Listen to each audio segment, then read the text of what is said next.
Hai sahabat Abapedia, Hanaris Wellness di sini mengucapkan selamat datang kembali di channel kita. Hari ini kita akan membahas topik yang sangat penting, terutama bagi orang tua, guru, dan siapapun yang peduli dengan perkembangan anak, autisme. Lebih spesifik lagi, kita akan mengupas tuntas perbedaan antara spektrum dan level dukungan pada anak dengan Autism Spectrum Disorder atau ASD. Seringkali kita dengar istilah spektrum autisme, tapi apa sih artinya?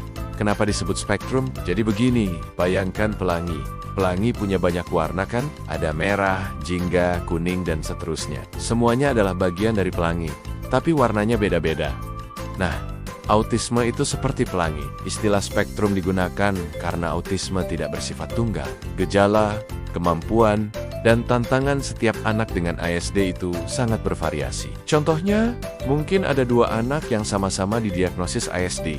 Anak pertama bisa jadi sangat pintar bicara, bahkan bisa menjelaskan topik favoritnya seperti dinosaurus atau luar angkasa selama berjam-jam. Tapi, dia mungkin kesulitan saat harus bergantian bicara dalam percakapan atau memahami isyarat sosial. Di sisi lain, anak kedua mungkin belum bisa berbicara dan berkomunikasi menggunakan isyarat tubuh atau ekspresi wajah.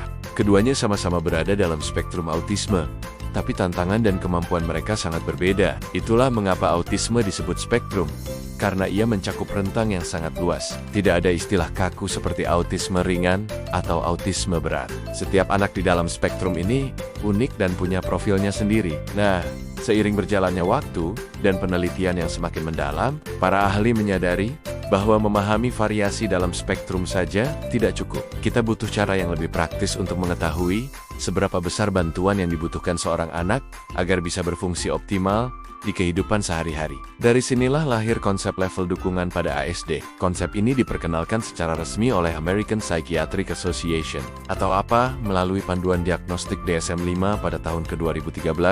Dengan adanya DSM-5, berbagai jenis autisme yang dulu kita kenal, seperti sindrom Asperger atau PDD, dilebur menjadi satu payung besar, yaitu Autism Spectrum Disorder. Nah, di bawah payung ini, ada 3 tingkatan kebutuhan dukungan yang digunakan untuk mengukur seberapa besar bantuan yang diperlukan anak. Level ini ada 3.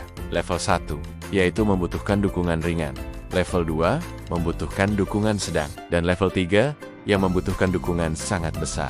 Penting untuk dicatat, ya, level ini bukan untuk membedakan jenis autisme, tapi untuk mengukur seberapa intensif bantuan yang dibutuhkan anak dalam 2 area utama, komunikasi sosial dan perilaku repetitif atau terbatas. Jadi, apa hubungan antara spektrum dan level? Keduanya saling terkait erat, tapi fungsinya berbeda. Spektrum menjelaskan keragaman autisme itu sendiri, bahwa gejalanya bisa sangat bervariasi. Sementara level menjelaskan seberapa banyak dukungan yang dibutuhkan anak untuk menghadapi tantangan tersebut. Biar lebih gampang, mari kita bayangkan autisme itu seperti lautan yang luas. Semua anak dengan ASD berada di lautan yang sama, yaitu laut autisme. Tapi, kedalaman air dan kekuatan arusnya berbeda-beda untuk setiap anak. Ada anak yang berada di perairan dangkal dan tenang. Ia mungkin hanya butuh pelampung kecil untuk membantunya. Ini bisa kita ibaratkan sebagai level pertama.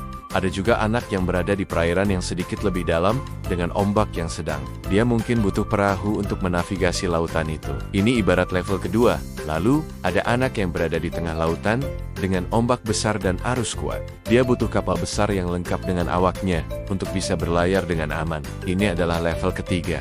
Meskipun kebutuhan mereka berbeda, ada yang butuh pelampung, perahu, atau kapal, mereka semua tetap berada di dalam laut autisme yang sama. Mereka adalah bagian dari satu spektrum besar, hanya saja dengan kebutuhan yang beragam. Lalu, kenapa sih kita perlu memahami perbedaan antara spektrum dan level ini? Karena ini sangat krusial, terutama bagi guru, terapis, dan orang tua. Pemahaman ini akan berdampak langsung pada cara kita memberikan bantuan yang tepat dan efektif. Kalau kita hanya melihat spektrum tanpa memahami level, kita bisa jatuh ke dalam jebakan generalisasi. Kita mungkin berpikir semua anak autistik punya masalah yang sama, padahal kenyataannya tidak. Sebaliknya, kalau kita cuma fokus pada level tanpa memahami spektrum, kita bisa salah paham. Misalnya, kita mungkin menganggap anak level 3 itu lebih parah dari anak level pertama, padahal yang membedakan mereka hanyalah tingkat dukungan yang mereka butuhkan, bukan nilai atau harkat mereka sebagai individu. Sebagai guru atau terapis,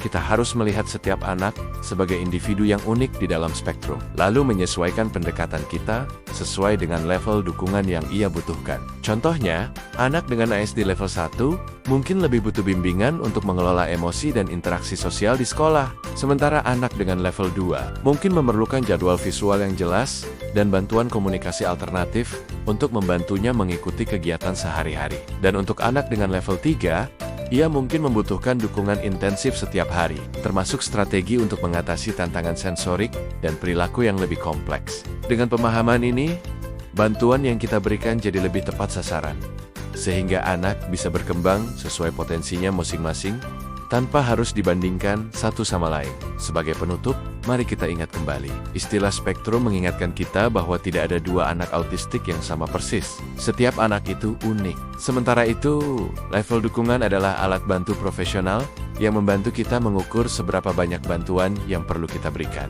Keduanya bukanlah label untuk menilai berat atau ringannya autisme, melainkan panduan untuk memastikan setiap anak mendapatkan intervensi yang paling sesuai dengan kebutuhannya. Anak dengan autisme, apapun level dukungannya, memiliki potensi yang luar biasa untuk tumbuh, belajar, dan memberikan kontribusi bagi dunia. Tugas kita sebagai orang tua, pendidik, dan masyarakat adalah melihat kebutuhan unik mereka, lalu memberikan dukungan dengan penuh empati, struktur yang jelas, dan konsistensi. Terima kasih banyak sudah menyimak video ini. Semoga informasi ini bermanfaat dan bisa memberikan perspektif baru bagi kita semua. Jangan lupa untuk like, komen, dan subscribe agar tidak ketinggalan konten-konten edukatif lainnya. Sampai jumpa di video berikutnya.